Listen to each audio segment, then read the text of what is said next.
Pessoal, agora a gente vai fazer a pipetagem, tá? Da amostra de vinagre, né? A gente precisa, no caso do vinagre, a gente vai precisar fazer uma diluição dele, tá?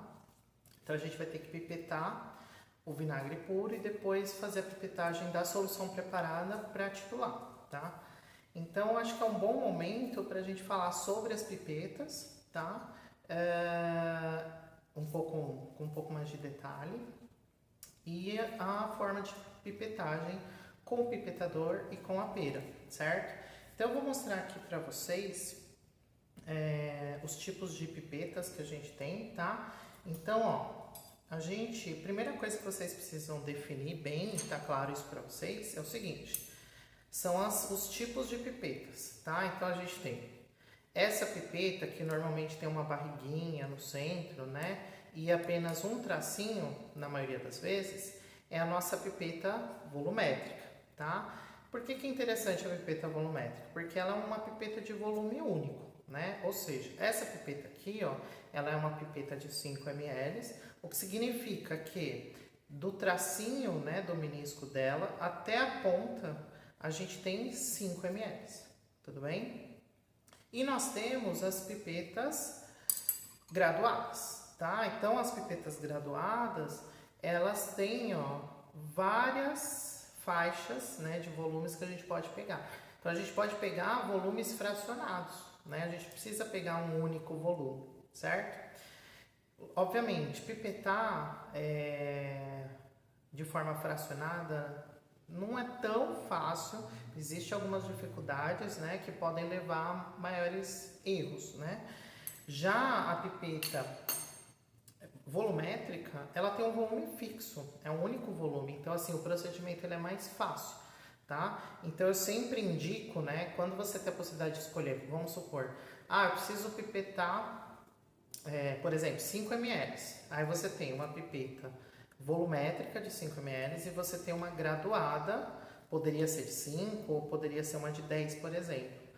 A minha preferência sempre é pela volumétrica. Por quê? Porque ela já tem o volume certinho de 5 ml, né? Obviamente que tem a questão da aferição, que precisa ser levada em consideração, mas ainda assim vai ser um volume próximo de 5 ml, tá?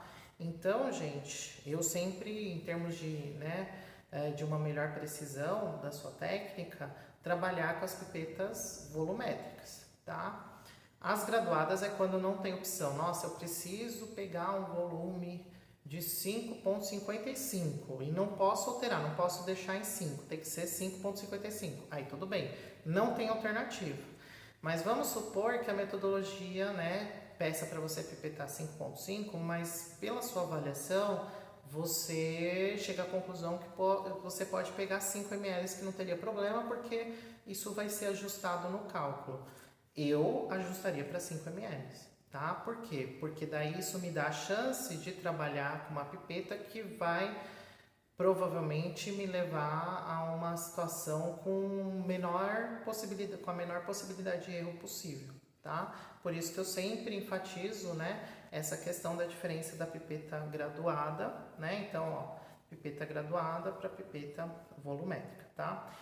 Então, se vocês perceberem nas metodologias nossas, a gente tem sempre volumes, né, exatos. Então, por exemplo, 5, 10, 2. Então, são situações onde a gente tem uma pipeta para esses volumes, tá? Então, pipetas diferentes para esses volumes que eu mencionei. Porque é mais fácil de trabalhar e induz isso a você ter a menor quantidade de erros possíveis na sua análise, tá certo? Além disso, uma outra questão que é importante a gente enfatizar são os traços das pipetas, né? Então a gente tem pipeta de um traço, no caso as pipetas volumétricas, tá? E as pipetas de 2 traços, né? O que significa isso? Então eu trouxe uma outra pipeta só para a gente poder ficar mais claro para vocês, só para poder ficar mais claro para vocês, tá? Então aqui eu tenho 2 pipetas, tá? Volumétricas, uma de 1 ml e outra de 5 ml, tá? Só que elas são pipetas volumétricas de traços diferentes. Então essa aqui é uma pipeta volumétrica de um traço, tá? E essa aqui é uma pipeta volumétrica de 2 traços. O que que isso significa? Quando eu tenho uma pipeta volumétrica de 1 traço, significa que eu vou fazer o acerto do menisco no tracinho que ela tem aqui em cima, tudo bem? Eu não sei se dá pra... Deixa eu colocar, ver se dá pra colocar em frente à câmera aqui.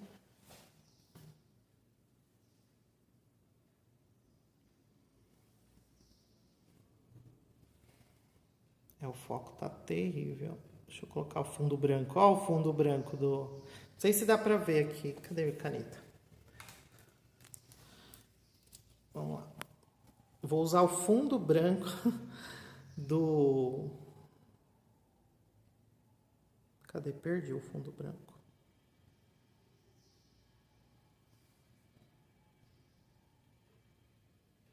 Ó, não sei se dá pra ver, ó. O menisco ali tá aqui, ó. É que é tão fino, gente, que é difícil focar. Tá, ó. Dá pra ver melhor onde tá? Tá? Ai. É que é difícil, hein, gente, trabalhar com as mãos assim. Ó. Tá aqui o menisco, tá? Então, ele tem 1 traço. O que que significa isso? Significa que quando eu for fazer a pipetagem, aqui nesse caso, eu vou acertar o menisco aqui, tudo bem? Na altura dos olhos, mesma coisa. E quando eu for transferir, eu vou transferir todo esse volume aqui. Lembrando que no final vai sobrar um restinho, eu vou explicar como que isso acontece e por quê, tá? Mas ela é uma pipeta que a gente vai fazer o esgotamento total dela, tá? Então, a gente vai deixar a solução indo até o final, certo? No final vai ter um restinho aqui, mas eu já vou explicar que isso já faz parte do erro da pipeta, tá? E nós temos, né, a pipeta de 2 traços, tá? Então, a pipeta de 2 traços, ela tem um traço em cima e um traço embaixo. Ou seja, quando a gente usar esse tipo de pipeta, a gente vai ter que acertar o menisco aqui em cima, bonitinho. E quando transferir, a gente não pode simplesmente deixar todo o volume sair. Não, a gente vai deixar sair o volume até o menisco atingir o segundo traço.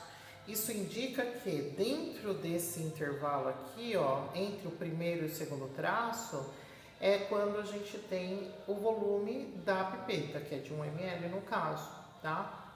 Então, é assim que funciona o uso das pipetas de 2 traços, tudo bem? Mas, sem sombra de dúvida, o mais comum é a gente trabalhar com a pipeta de 1 traço só. Ela é mais fácil de manusear, tá?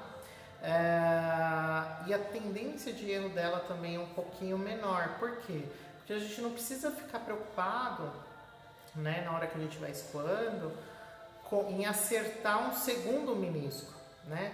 Pensa, se eu estou transferindo, gente, aqui não existe a possibilidade de erro, porque se eu deixar passar um pouquinho, eu vou ter que refazer tudo de novo, tá? Então, assim, a possibilidade de erro com esse tipo de pipeta também é um pouquinho maior por conta do procedimento em si, né? Eu tenho que me preocupar em acertar 2 meniscos aqui. Então, o inicial, que se eu erro, eu tenho como ajustar, porque é o momento que eu estou só enchendo a pipeta. E o problema é quando eu tiver que acertar o segundo traço, porque aqui não tem o que fazer, gente. Se eu não, quando eu estiver transferindo, eu preciso ter um controle muito bom para poder atingir o segundo menisco. Se eu passar, já era, tá? Porque eu vou ter que refazer, tudo bem? Então esse é o problema. Deixa eu mostrar aqui para vocês, para ver se vocês conseguem enxergar o primeiro traço e o segundo, tá? Ó, aqui dá, ó, primeiro traço, tá? É que é super difícil o foco com essas pipetas, tá? O primeiro traço e aqui, ó, o segundo. Tudo bem? Então, são os 2 traços da pipeta, certo? Então, é isso que eu precisava falar para vocês sobre as pipetas que a gente tem.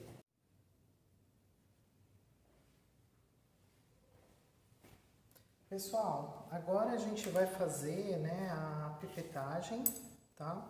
A gente vai fazer a pipetagem como são duas pipetagens na metodologia, a gente vai fazer uma usando a pera e o outro usando o pipetador, para vocês poderem ver as duas formas, tá? Então, gente, quando vocês forem usar a pera, a gente precisa primeiro lembrar, né, as partes da pera, tudo direitinho, para não ter problema, tá? Então, gente, a pera, ela tem esse formato aqui, né? Eu deixei ela vazia, mas ela normalmente a gente encontra ela dessa forma, né? Com essa bolsa cheia, né, de ar. E aí o que acontece? O lance da pipetagem é você puxar o ar que está dentro da sua pipeta, né? Porque quando você puxar o ar que está dentro da sua pipeta e na ponta dela só tiver solução, para ocupar o lugar daquele ar que está saindo da pipeta, a solução vai entrar. Então é assim que a gente puxa a solução, né? Então o grande lance da pera é trabalhar com esse esvaziar ou não essa pipeta, tá? Então a gente tem, ó, na pera, né, o ponto A aqui em cima, tá? Ponto A serve para quê? Pra gente esvaziar a pera, desculpa. Então a gente aperta aqui o ponto A e esvazia o compartimento da pera, tá bom?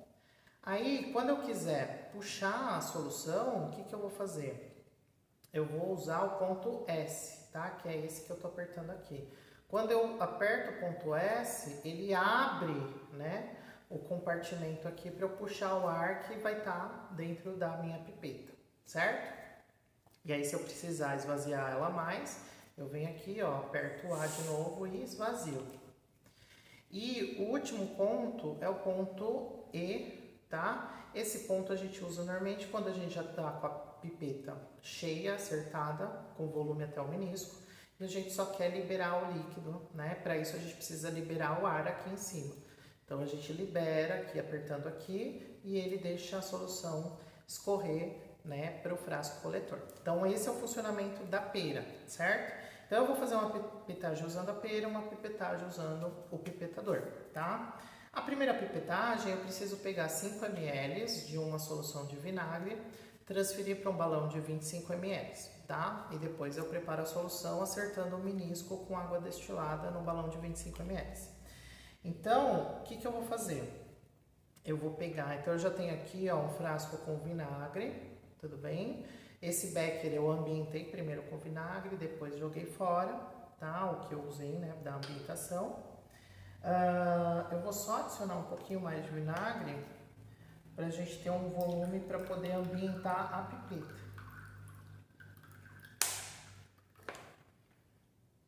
Então eu vou pegar e vou fazer a ambientação da pipeta, tá? Então normalmente para fazer a ambientação da pipeta, gente, se ela já foi usada antes, né? Por exemplo, essa aqui só foi lavada, né?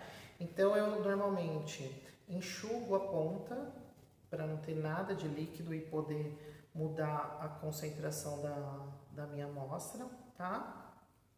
Aí eu venho aqui, ó, a forma correta e segura, né? Segurar aqui bem próximo da parte superior da pipeta e encaixar nesse ponto aqui, ó.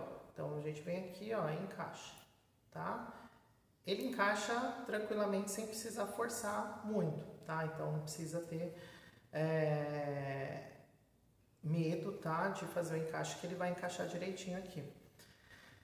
Mas tem que ter o cuidado, tem que segurar aqui para fazer o encaixe. Se você segura aqui, ó, por exemplo, para fazer o encaixe, o que pode acontecer? Isso pode criar uma tensão nessa parte, ela pode quebrar, e como você vai estar segurando com a outra mão aqui, ao quebrar, essa parte pode vir direto na sua mão, tá? Então, nunca vocês vão encaixar segurando por aqui. Vocês encaixam segurando por aqui, tá certo?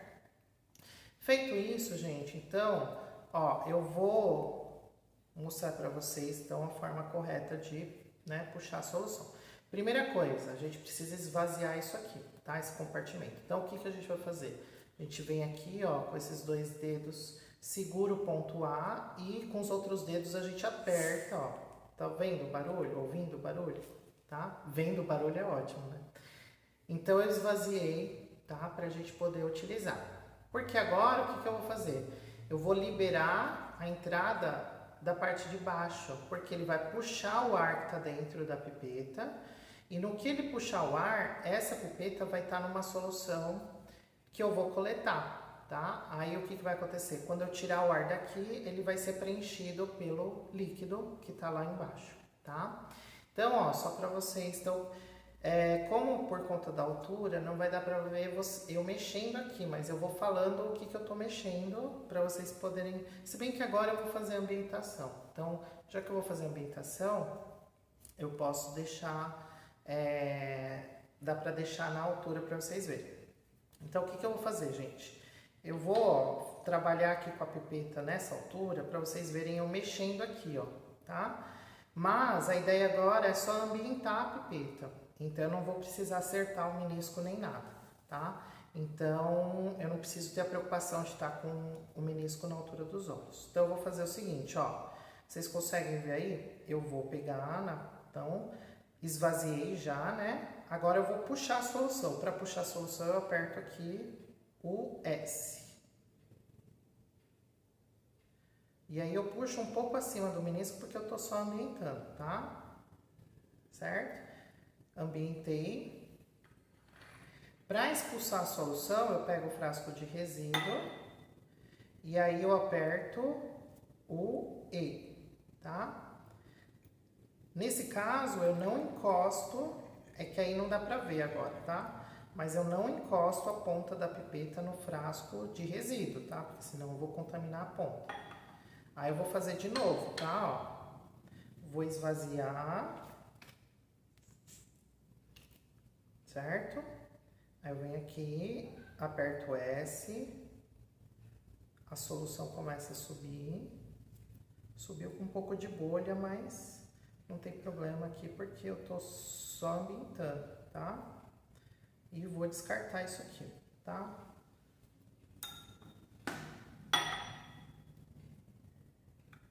Apertando o E.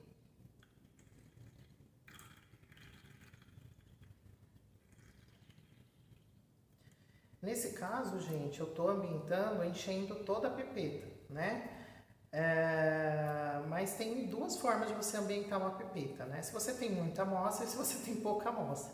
Se você tem muita amostra, eu recomendo você basicamente encher ela, né? Até um pouco acima do menisco. Só cuidado, gente, para não deixar a solução entrar na pera, porque você destrói a pera, tá?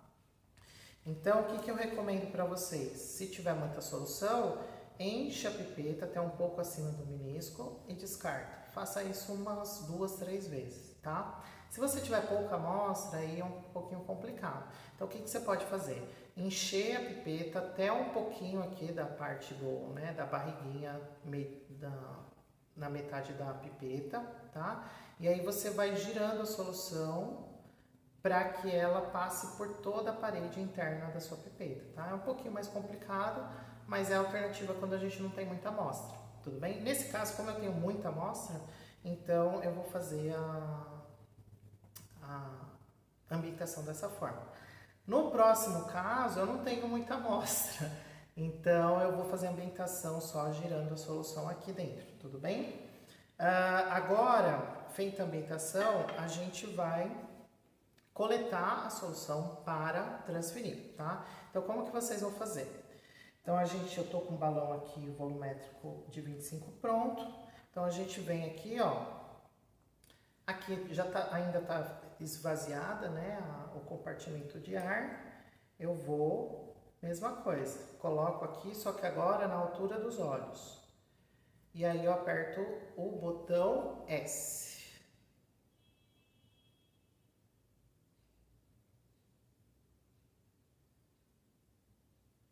Na altura dos olhos. Tudo bem? E aí, ó, às vezes tem algumas gotinhas que ficam na parte externa aqui fora. Então, o que a gente pode fazer? Com papel absorvedor, né? A gente vem aqui, ó, e passa para tirar essas gotículas da lateral. Nunca passem por baixo, porque senão esse papel vai puxar a solução dentro da pipeta. Por que a gente faz isso? Para que essas gotas não migrem para o frasco coletor e adicione volume àquele que a gente já está colocando que está dentro da pipeta, tá? Então, ó, eu venho aqui, ó, pego aqui o meu balão, ele tá úmido porque eu acabei de lavar ele, mas eu lavei com água destilada, tá? Então, eu vou fazer a transferência agora. Então, ó como eu faço a transferência. A pipeta reta e o frasco coletor inclinado, tudo bem? Então, agora eu vou apertar e a ponta encostada no vidro. Então, agora eu vou apertar o botão E para liberar o ar. E eu não preciso ter pressa. Porque, gente, se eu deixo a solução, né, sair com muita rapidez, eu posso ter o problema de sobrar gotículas perdidas, né, no trajeto dessa solução. Então, ficam algumas gotas presas no vidro, justamente porque eu tô jogando a solução com muita rapidez. E se a pipeta não estiver bem lavada também, isso vai acontecer, tá? Então, ó, não precisa ter pressa. Percebam que praticamente toda a região onde estava o líquido, a gente vê que quando sai o líquido não sobram bolhas, né? Ou bolhas, gotículas, né? Então, a gente tem que garantir que isso de fato aconteça. Não sobrar gotículas no caminho. Agora, observe aqui o final, tá? Eu estou liberando o ar.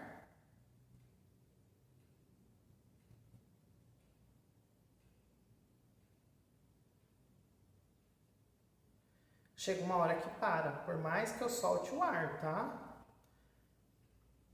Observem bem o volume que sobrou aqui. É quase nada, tá? Ah, eu tenho que expulsar esse volume. Não. Este volume, a pipeta, ela já foi confeccionada, ela já foi calibrada, prevendo que esse volume ia sobrar. Mas é esse volume. Qualquer volume acima disso, aí não, tá? Aí tá acima do erro, né? Que foi previsto para essa pipeta. E quando isso pode acontecer, né? De ter um volume maior? Isso vai acontecer, gente, quando na hora que eu for colocar essa ponta para fazer, aliás, quando eu for colocar a pipeta para transferir o volume e eu não encostar a ponta no frasco coletor, eu deixar ela gotejando no frasco coletor. Então, vocês vão perceber que quando isso acontece, o volume que sobra aqui no final é maior, tá? Então, eu vou fazer essa pipetagem errada, tá? Para vocês verem a diferença do volume que sobra aqui no final. Porque às vezes eu falo para os alunos, né? E aí eles falam assim, eles meio que não acreditam. Então, o que eu vou fazer? Como agora eu posso gravar, eu vou provar que isso acontece, tá? Então, eu vou pegar, vou coletar de novo com a pipeta e vou transferir para um becker normal. Pode ser até para o becker de resíduo mesmo, né? Porque eu não vou usar essa solução, só para vocês verem o que acontece quando a gente faz a transferência de forma errada, tá? Então, de novo, eu vou pipetar aqui, na altura dos olhos. Opa, apertando o botão errado. Minúsculo. Tô fazendo com a mesma solução para a gente poder comparar tudo, tá? Aí aqui, como a gente não vai encostar a ponta da pipeta no frasco, eu nem vou passar o papel, porque eu sei que esse líquido não vai migrar lá para baixo, tá? Então, ó, eu pego um becker qualquer aqui, ó como eu vou transferir. Igual os analistas com pressa, né, adoram fazer, ó. Eu deixo gotejando, gente, ó. E aqueles com pressa, né, deixa com tudo. Olha o que acontece. Duas coisas. Sobra uma gota aqui, né, que normalmente ou a pessoa balança e cai, ou olha o volume que sobrou aqui. Se vocês compararem, depois volta o vídeo para vocês compararem com aquele, vocês vão perceber que o volume que sobrou aqui é maior do que quando a gente está com essa ponta encostada no vidro. Então, pense o seguinte, Então, gente, a forma correta de fazer a pipetagem é encostando a ponta da pipeta no frasco, né, que você vai transferir. Por quê? Toda a confecção e a calibração dessa pipeta feita, né, pela empresa, né, que fez essa pipeta, ela fez tudo, né, toda a calibração, toda a confecção dela, para que no final sobre aquele volume. Então, aquele volume, inclusive, ele não pode ser forçado a ser jogado no nosso frasco. Tem gente que sopra, primeiro que não deveria nem colocar a boca na pipeta, né? Tem gente que sopra, que força, né? E não pode, aquele volume já é previsto do erro da pipeta para sobrar. Mas esse erro só vai ser coerente com aquilo que foi calibrado se a gente fizer a pipetagem de forma correta. E a forma correta é encostando a ponta da pipeta no frasco. E aí não tem líquido que está gotejando, é um líquido que sai de um vidro e vai direto para o outro, tá? Isso evita de sobrar gotinha perdida na ponta da pipeta e que o volume correto seja totalmente transferido, tá? Então, gente, isso é muito importante, tá? Porque muitos erros de análise acontecem na pipetagem, né? Eu diria aí que a chance, se você tiver algum problema em uma análise, né, e querer ficar, né, a gente fica tentando pensar onde a gente pode ter errado, gente, eu diria que 50% de chance é que seja na pipetagem, tá? Seja ela por, né, pipetagem com as pipetas clássicas, as pipetas de vidro, sejam elas com as pipetas automáticas. Independente disso, se você não souber fazer a pipetagem de forma correta e adequada, vão acontecer erros e o resultado final vai apresentar, né, vai refletir esses erros com resultados que não são precisos e não são exatos, tá? Então isso tem que estar muito claro na cabeça de vocês, tudo bem?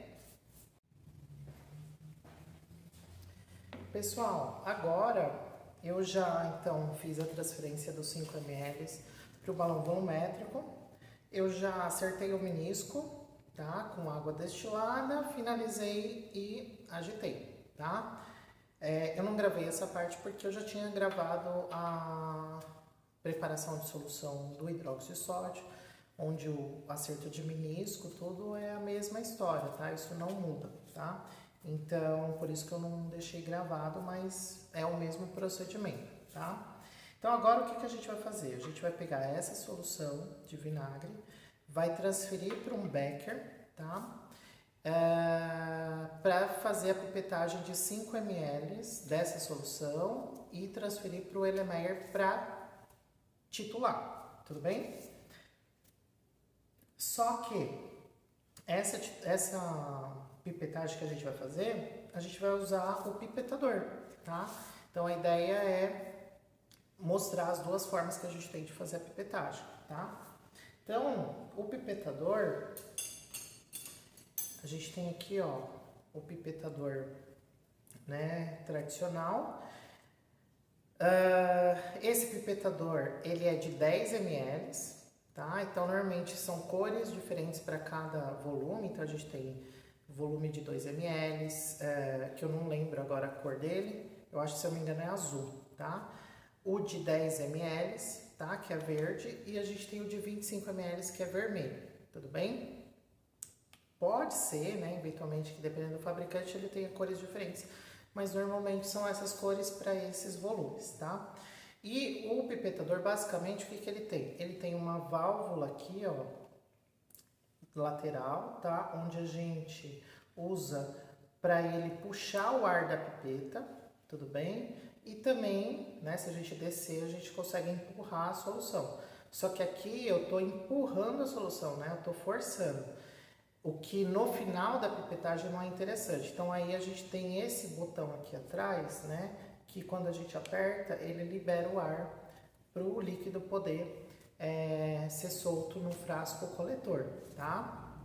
Ele é tipo o nosso botão E da pera, tá? Então é exatamente aqui, tudo bem? E aqui é onde eu vou fazer o controle, né? Para eu puxar a solução. Então, eu particularmente gosto de trabalhar mais com o pipetador, acho ele mais fácil, tá? Mas aí tem essas duas opções, tá certo?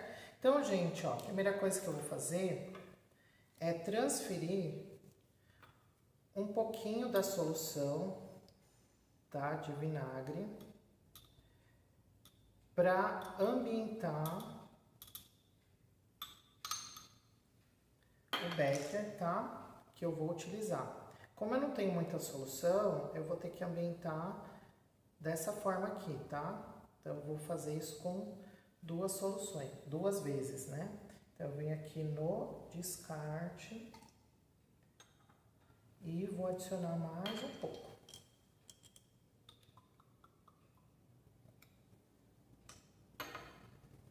Tá? Então, não sei se no outro deu pra ver pela altura, tá? Então, basicamente, o que eu faço é lavar as paredes com a própria solução e aí jogo no resíduo, tá? Então pronto, agora eu vou coletar um volume. Na verdade eu já vou transferir tudo para cá porque eu vou acabar usando tudo, tá? Vai sobrar bem pouco. Então aqui eu tenho o volume da solução de vinagre que a gente acabou de preparar, tudo bem? Então agora o que a gente precisa fazer? A gente vai pegar uma pipeta volumétrica, tá? E agora a gente vai acoplar no pipetador, que vai ser da mesma forma que é numa pera. Segurando aqui pela ponta, a gente vem aqui, ó, e só encaixa até ele não conseguir mais, sem forçar muito, tá? Vocês vão ver que ele encaixa, ó, ele encaixa bem até, ó, tá? Soltou. Ó, vem aqui, ó, mais um pouco, tá? E aparentemente, tá? Ele tá bem preso, tudo bem? Então, gente, como que vai ser agora? A gente precisa ambientar a pipeta, tá? Então, como eu tenho pouca solução, né, pouca amostra, eu vou ter que fazer a ambientação da forma para poucas soluções. Então, ó, como que eu vou puxar a solução? Ó? Eu vou puxar girando aqui, ó. Tá vendo? Aí, ó, tá vendo? Eu tô girando, ele sobe. Então, eu vou subir um pouquinho de solução. E aí, ó, eu vou virar assim. Só espirrou aqui um pouquinho porque eu apertei lá na... Mas agora não tem problema, tá? Ó, eu viro aqui um pouco a solução pra pegar toda a parte abaixo do menisco, ó. Tá vendo? E aí eu descarto. Como que eu vou descartar? Eu vou vir aqui, ó, no resíduo. Aí, ó, eu aperto o botãozinho aqui, ó. Tá ouvindo? Tá? Então, eu vou fazer mais uma ambientação. Ó. Então, eu giro aqui, ó. Tá?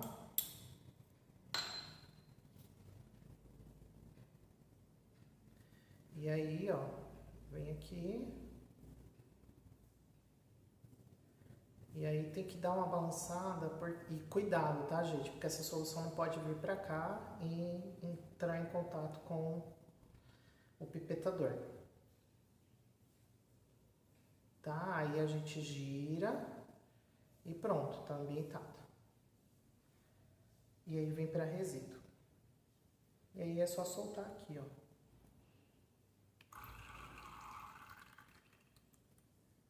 Tudo bem?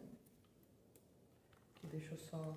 Aqui eu até posso forçar qualquer saída de volume, porque não é ainda a pipetagem final, tá certo? Então pronto, ambientei, por sorte sobrou a solução, que agora eu preciso fazer a pipetagem. E aí, agora é pegar 5 ml que eu vou transferir para o Erlenmeyer, tá? Para poder fazer a titulação. Então eu vou vir aqui agora e fazer a pipetagem, tá? Certinha. Então eu venho aqui, a altura dos olhos, e aí eu vou girando a válvula lá em cima.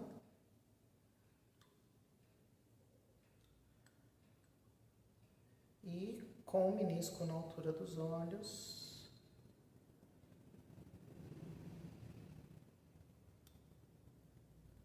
eu acerto o menisco,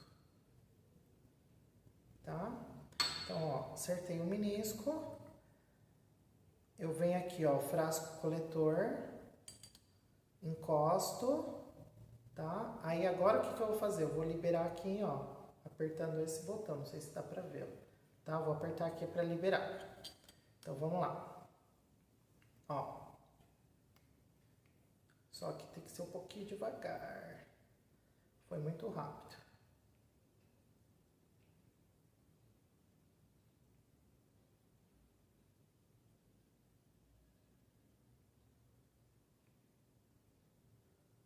Ó, liberei, tá? Só que ele foi um pouquinho rápido, tá? O ideal é ser um pouquinho mais devagar, certo? Então, ó, sobrou um pequeno volume aqui, tá? Então, gente, eu vou ter que refazer essa parte, não deu muito certo. Não tem problema.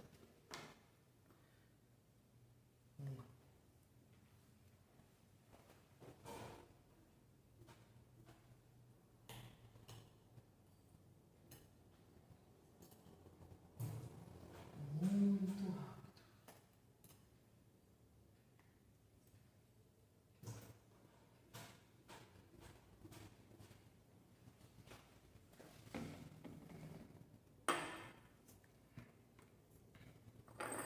Então, gente, ó, eu vou pegar a solução, né?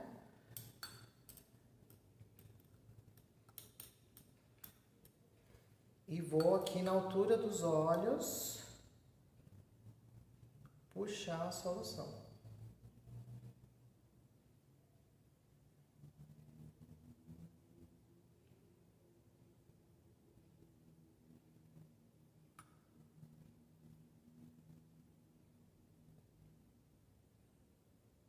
E agora eu vou fazer a transferência, tá?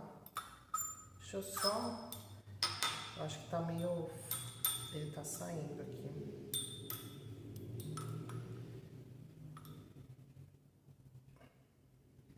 Deixa eu acertar aqui. Ó. Com bolha. Na altura dos olhos. Pronto. Aí agora eu vou fazer a transferência. Para fazer a transferência, gente, então a pipeta encostada, tá? A ponta dela no vidro do frasco coletor. E aí, gente, para fazer a transferência, eu vou girar aqui ao contrário agora para ele descer a solução. Porque aqui eu consigo controlar melhor a velocidade, tá? Dessa descida. E aí só no final que eu vou liberar tudo pelo botão de baixo. Então, ó.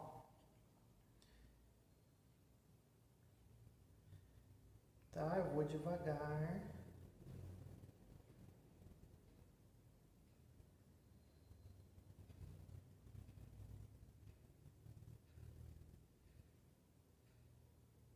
Mesmo assim, a pipeta ela não tá muito bem limpa, aparentemente, porque nessa velocidade não era para sobrar nenhuma gota na parede da pipeta, tá? Então vamos tentar fazer de um jeito que sobre o mínimo possível.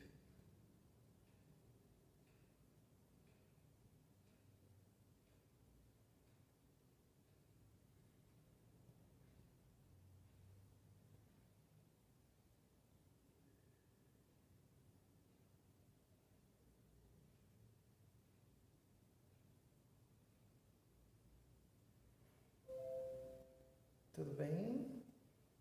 Ó.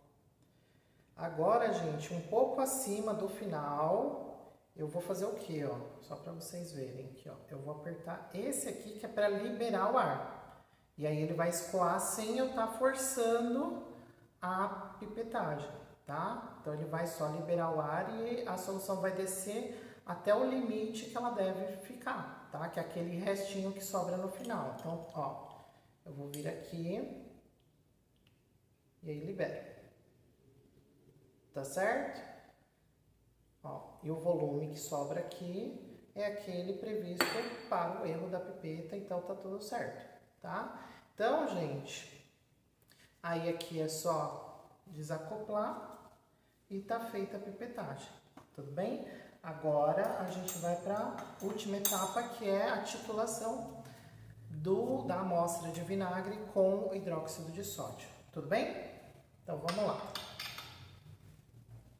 Pessoal, agora a gente vai fazer, né, a titulação da amostra de vinagre, tá? Então, aqui já tem o volume, né, pipetado da solução de vinagre.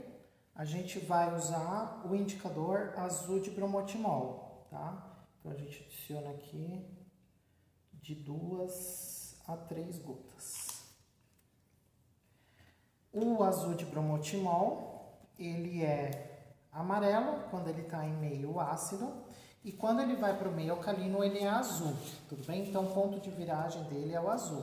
A gente só precisa ter o cuidado porque para chegar no azul ele vai passar por um tom esverdeado e às vezes existe o erro aí de você parar no tom esverdeado, tá? Tom esverdeado é quando ele está nesse momento de transição para o azul. O ponto de viragem correto, gente, é a mudança para o azul, porque o azul é que vai indicar o excesso de titulante, tá bom? Então, a gente só precisa ter esse cuidado, certo? Então, eu vou adicionar um pouquinho mais de água aqui, só para dar volume,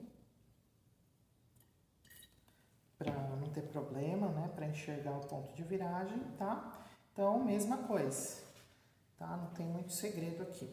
Então, forma correta, né, de segurar aqui. E aqui, gente, não vai ser tom claro ou tom escuro de azul. Não, é azul, tá?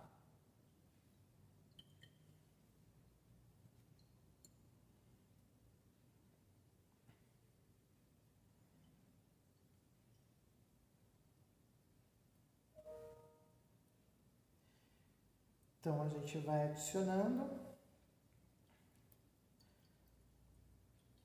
Não sei se dá para notar, né?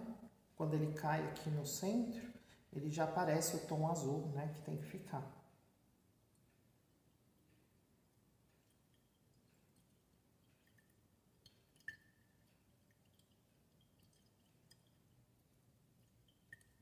Dá uma parada.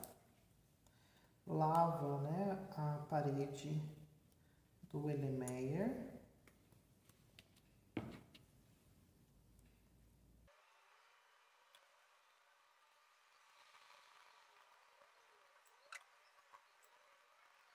Ó, eu vou só dar uma parada aqui para lavar, porque já deu para notar que ele já está num momento de transição. Então é bom lavar, né, a parede e agora ir com um pouquinho mais de cuidado.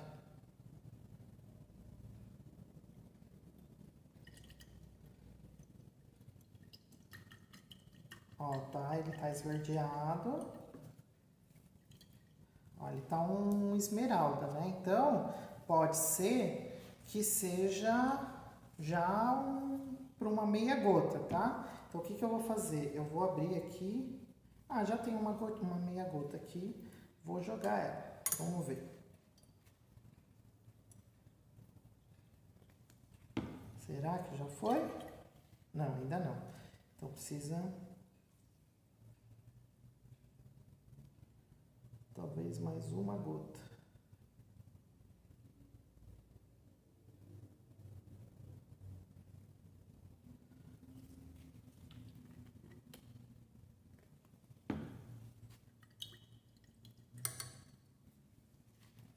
Ainda não, tá? Tá esverdeado. Acho que ele precisa de mais uma gota. Gota inteira, né?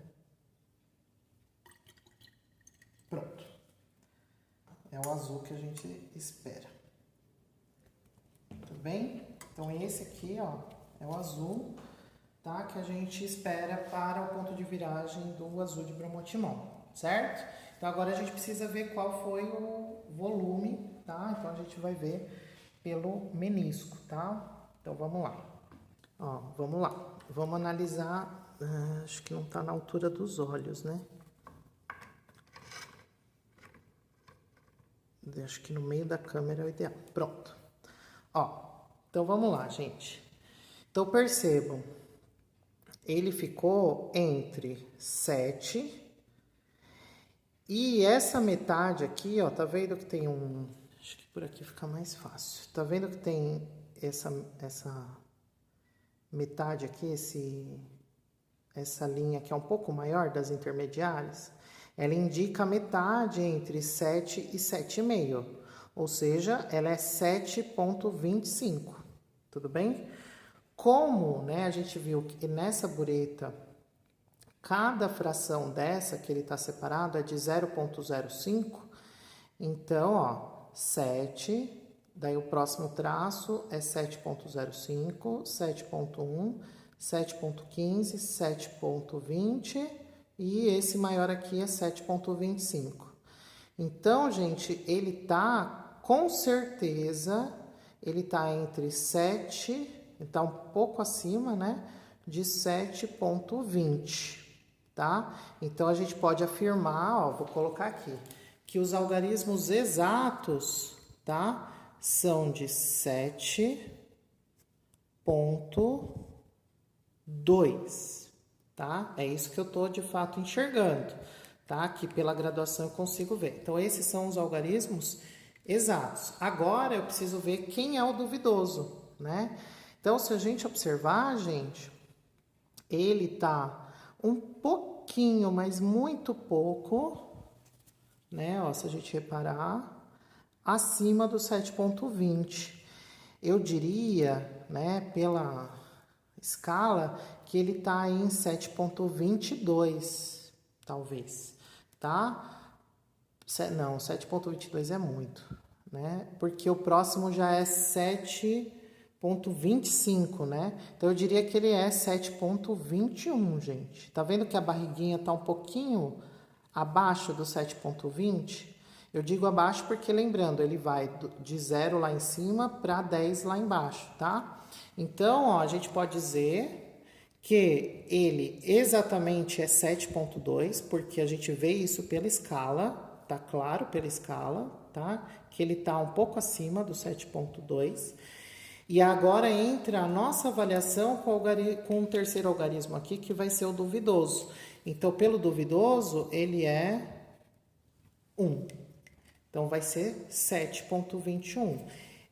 Esse algarismo aqui, ó, esses dois, né, 7,2, ele é o algarismo significativo e ele é o exato.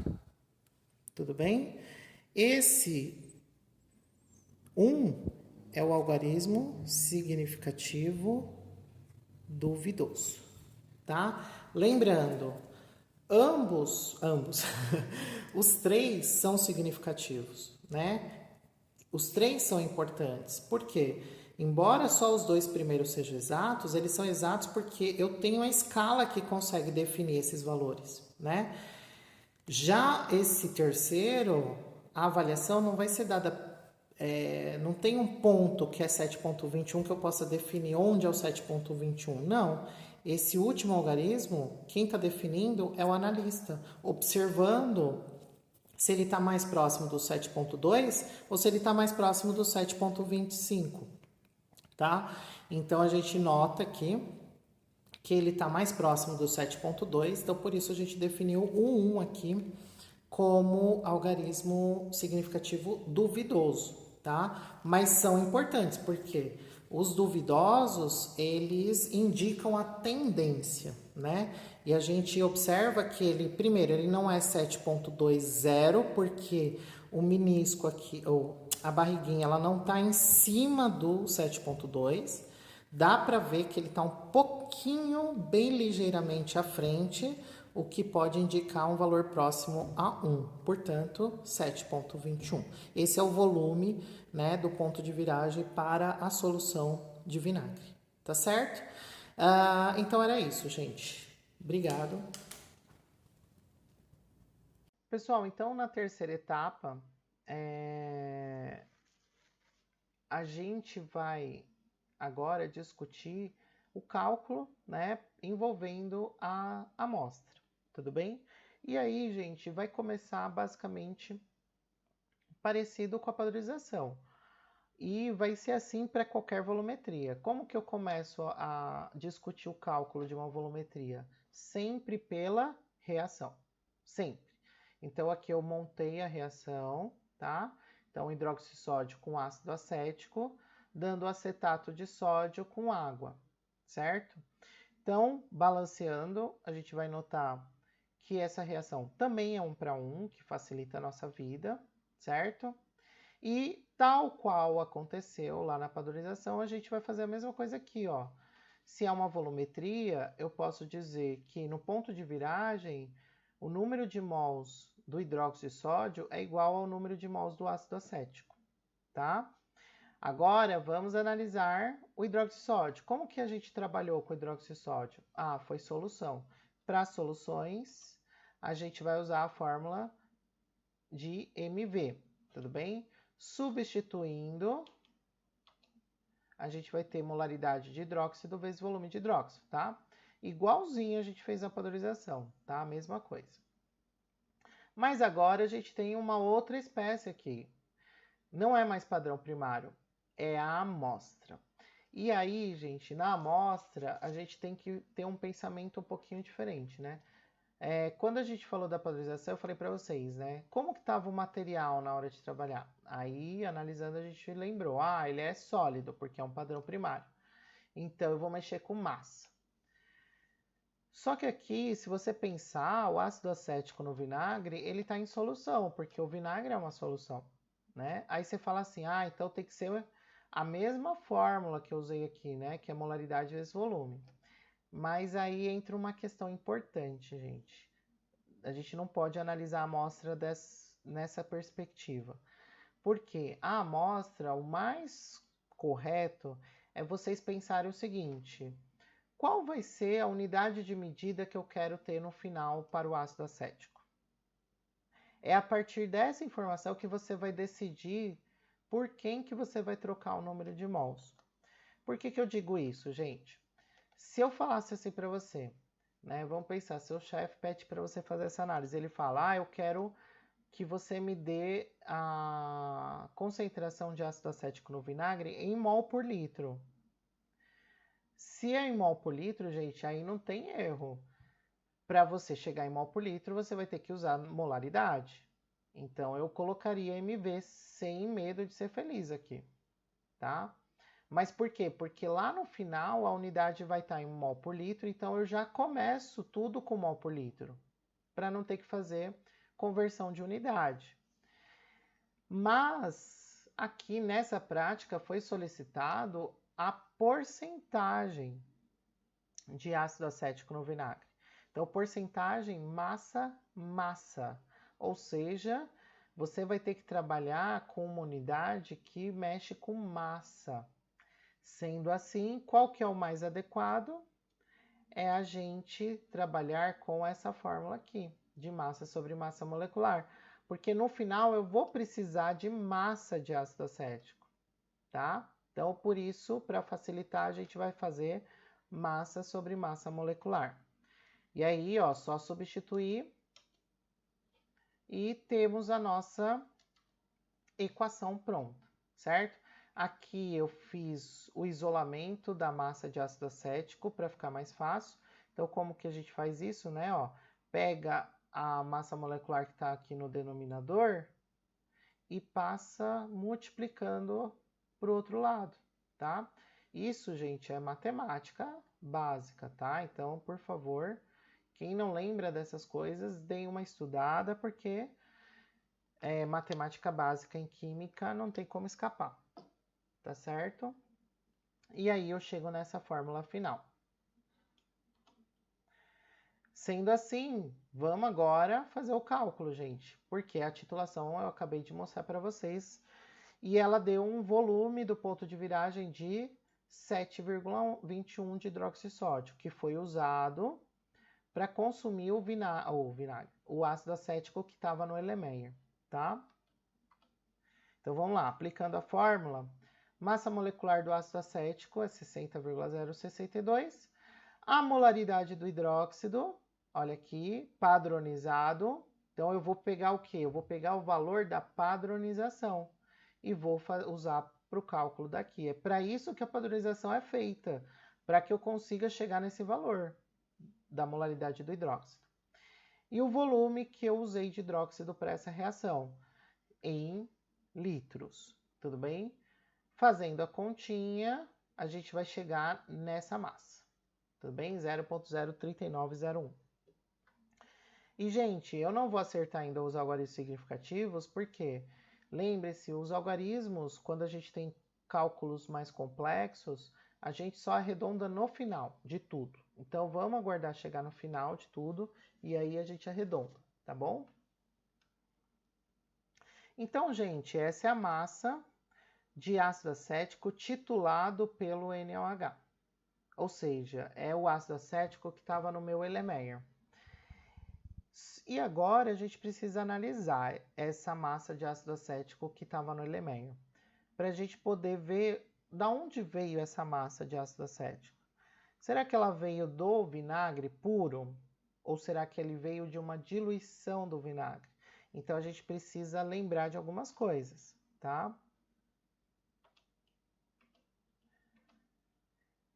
Então olha aí, essa massa, né, ela veio de uma solução da amostra, né? Não sei se vocês lembram, eu peguei 5 ml do vinagre puro, transferi para um balão volumétrico de 25 ml, completei o volume do balão, bonitinho, e dessa solução preparada eu tirei 5 ml para titular.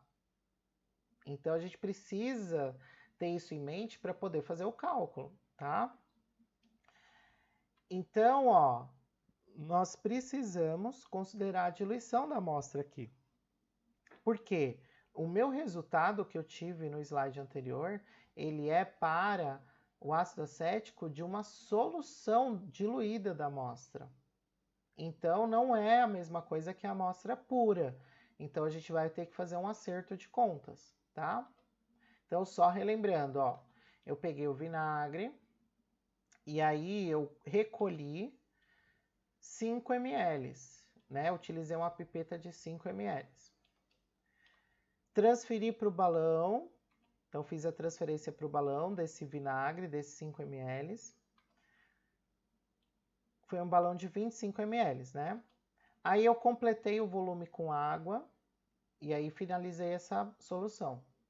Aí eu peguei essa solução e recolhi 5 ml de novo, tá? Só que agora é da solução diluída.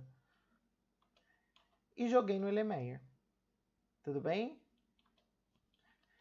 Então, gente, aquele valor de ácido acético que nós encontramos, aquela massa, foi o que a gente encontrou nesses 5 ml que a gente jogou aqui no Erlenmeyer.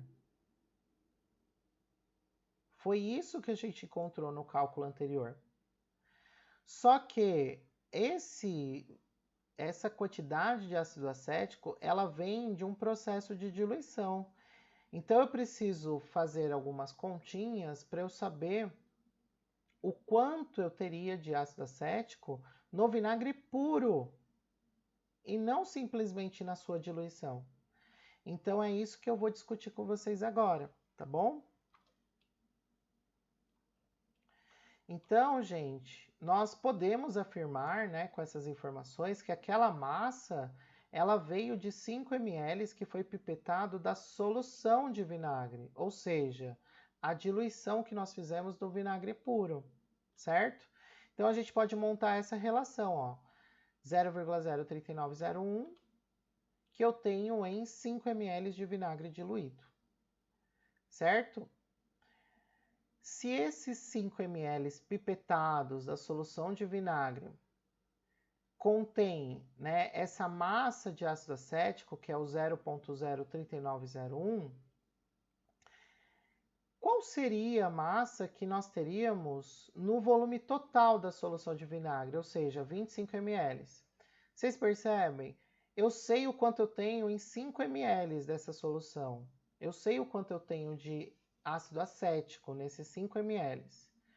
Será que eu tenho como fazer algum cálculo para descobrir o quanto eu teria em 25 ml dessa solução, ou seja, naquele balão inteiro que eu preparei?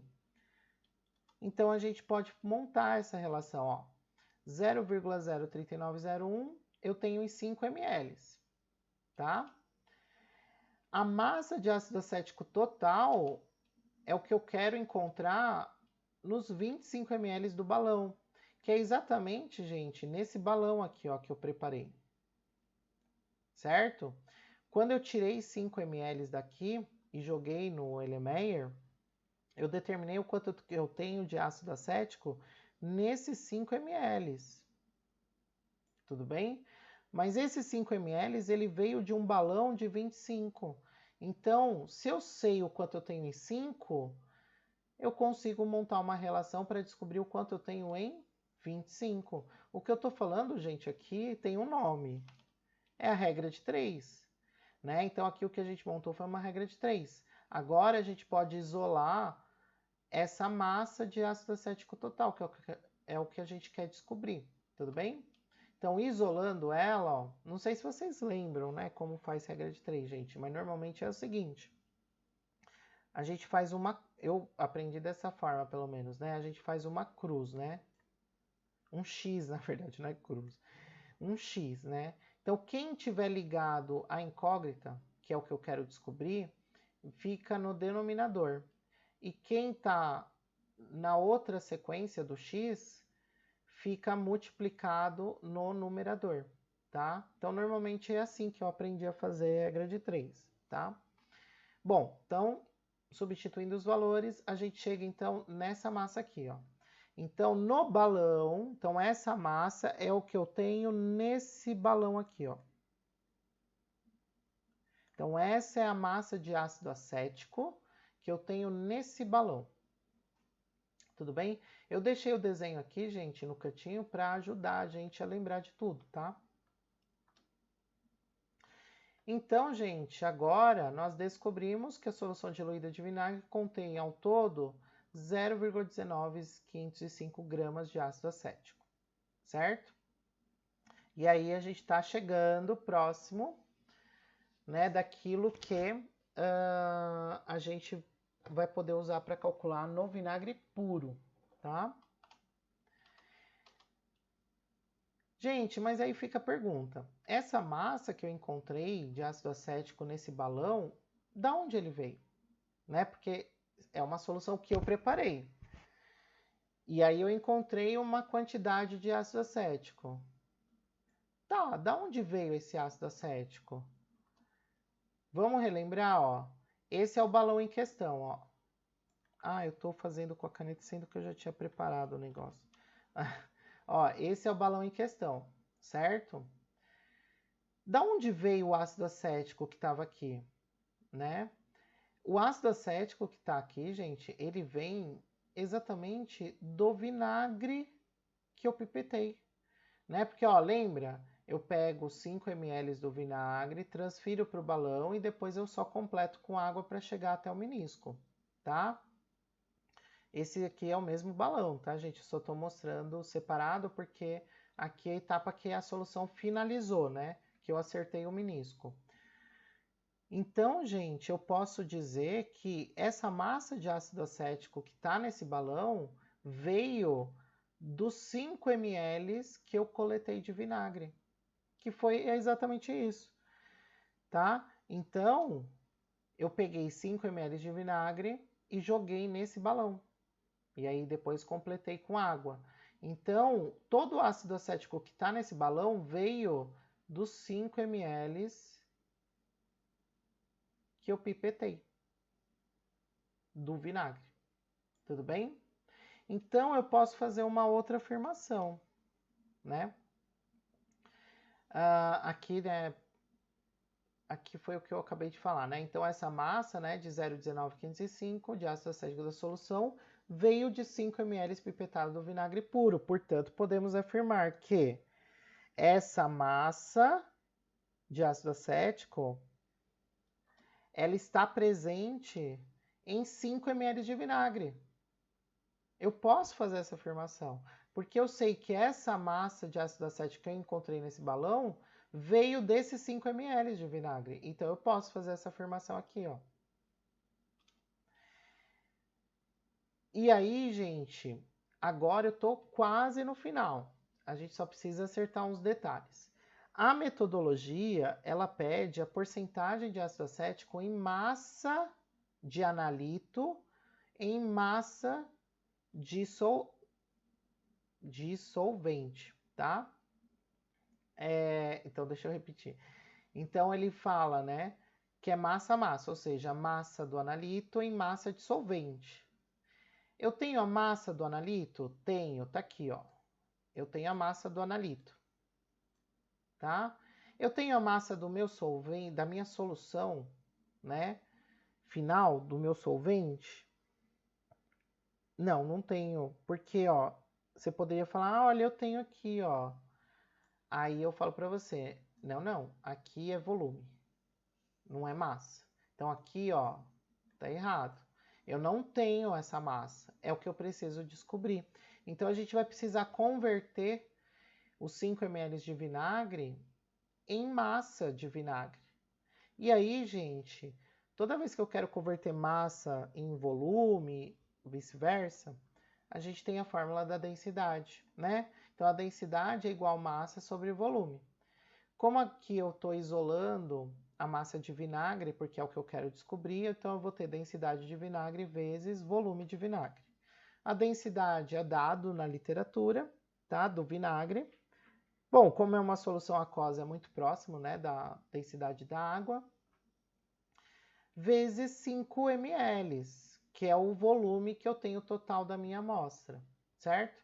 Fazendo o cálculo, a massa de vinagre é de 5,75. Então agora a gente pode reescrever, ó. Eu tenho 0,19505 gramas de ácido acético em 5 ml de vinagre, que é a mesma coisa que eu dizer que eu tenho essa mesma massa em 5,075 gramas de vinagre puro. Tudo bem? Agora, com essa informação, está praticamente finalizado o nosso cálculo, tá?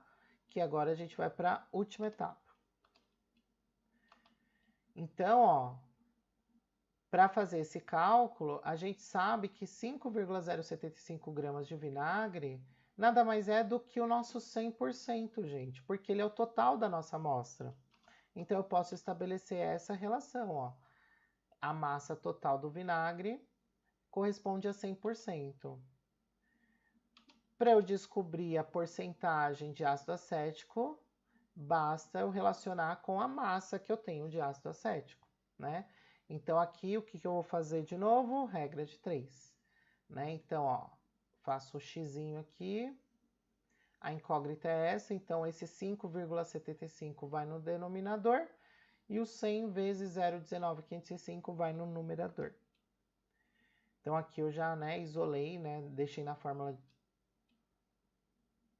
e substituindo os valores, ó, 0,19505 vezes 100 dividido por 5,075. A porcentagem de ácido acético, 3,8433. Só que aqui é o final, então eu preciso fazer o acerto de algarismos significativos. Se vocês olharem todos os valores que a gente usou no cálculo da amostra, os volumes obtidos, né, nos pontos de viragem, eles têm 3 algarismos significativos, que são os valores com menor número de algarismos significativos. Então, a gente precisa ter 3 algarismos significativos. Então, 1, 2, 3. O número que vem depois é menor que 5, então eu mantenho o valor do jeito que está. Então, teor de ácido acético no vinagre é de 3,84%. Aqui, né, lembrando, massa. Tudo bem, gente? Então é isso. Sei que, né, ficou longo essa parte de cálculo da amostra, mas, gente, não tem como fugir. Às vezes, em analítica, a gente faz diluições, às vezes é necessário mesmo fazer diluições, e a gente precisa compreender muito bem o que a gente está fazendo para poder depois analisar e fazer os cálculos, tá? Se eu falar para vocês, todo o cálculo da amostra em volumetria vai ser desse jeito? Não. Cada uma varia. Depende da amostra, depende de como você quer o resultado final, depende do tipo de reação que aconteceu. Então, não adianta achar que tem um mecanismo igual para todos eles. Não é assim, né? A gente precisa sempre sentar e analisar caso a caso. É assim que se trabalha dentro da analítica. Então, gente, se algum ponto ficou confuso, volta o vídeo, quantas vezes forem necessárias, anota, né, as suas observações para que vocês possam compreender todo esse percurso para chegar nesse valor de amostra. Lembrando, eu fiz isso para uma titulação, tá? Mas no laboratório é comum a gente fazer 3, 4, 5 vezes a titulação, né? Tanto da padronização quanto da amostra. Então, o que a gente precisa fazer nesse caso? A gente vai fazer o cálculo para cada uma dessas titulações, assim como eu fiz agora, faz da padronização, tira a média, né, dos valores das padronizações, e com essa média, né, da concentração do hidróxido, é que você vai fazer o cálculo depois da amostra. E aí a amostra é a mesma coisa, faz o cálculo lá para cada uma das titulações de cada amostra e tira uma média depois do final e faz algum tratamento estatístico que você ache mais pertinente, tudo bem? Eu fiz só como exemplo de uma única titulação, tanto para a padronização quanto para a amostra, tá certo? Então é isso, gente. Essa é a última etapa, né? E é o momento que você chega no valor para a sua amostra, tá bom? Então é isso, gente. Obrigado.